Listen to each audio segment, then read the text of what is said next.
Hey y'all, making this video hoping somebody could help me figure this out. I own a 2005 Suzuki Boulevard C90.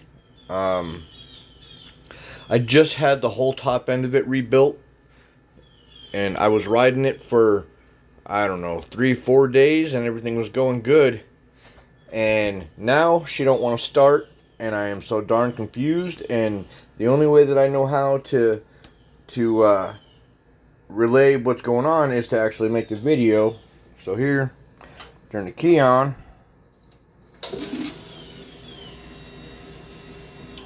Okay, everything's coming on as it should. I've got the kickstand up. It's in neutral.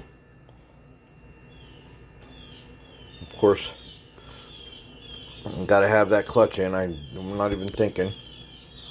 So hold on. I'm gonna put you down, and you can listen.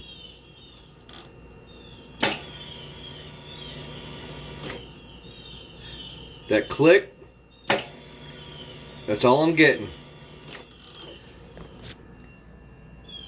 And then that happens.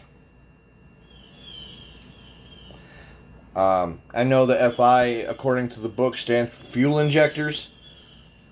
I thought it was the solenoid, and I replaced it with the solenoid made by Rick.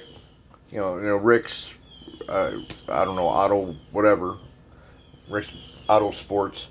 Anyways, that's as far as I can get. I have no freaking idea what is going on.